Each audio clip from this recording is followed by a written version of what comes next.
I've always been a skeptic. Ghosts, aliens, monsters, they were all just stories to me. But after what I experienced in the Southwest, my perspective on the unknown has been forever altered. I was on a road trip with my best friend, Mark. We had decided to take a detour through the Navajo reservation in Arizona, mainly because of the scenic beauty and the rich history of the area.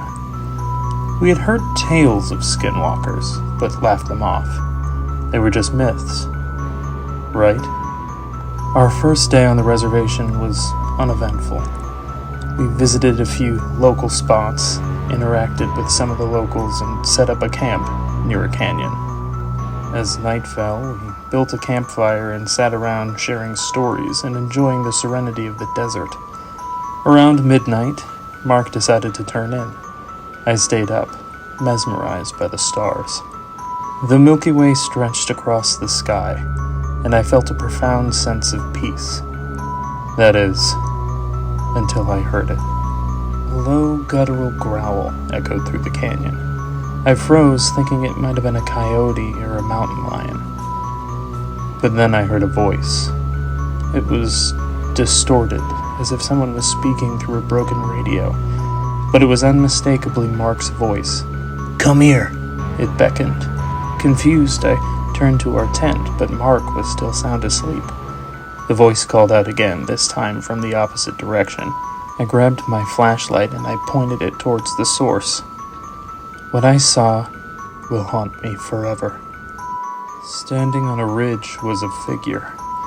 It looked like a man, but its limbs were elongated. Its eyes glowed a sickly yellow.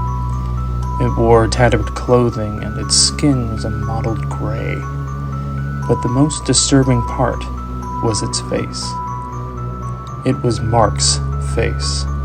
I stumbled back, my heart racing. The creature mimicked Mark's voice again. "Come here."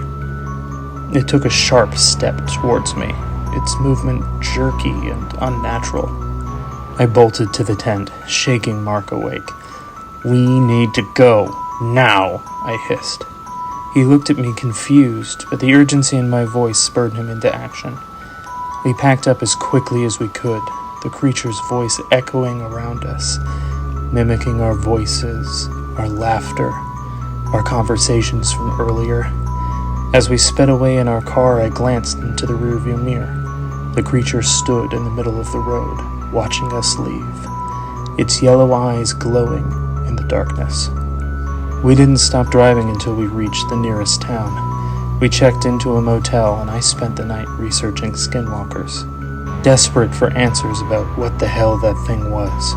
Legends say they were witches who could take the form of animals or people and use their voices to lure its victims. I don't know what we encountered that night, but I do know one thing. The stories are real.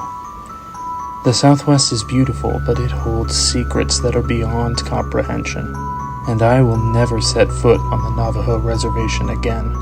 To all of you listening to this, please be careful when you venture into unknown territories. Some legends are rooted in truth, and some nightmares are very, very real.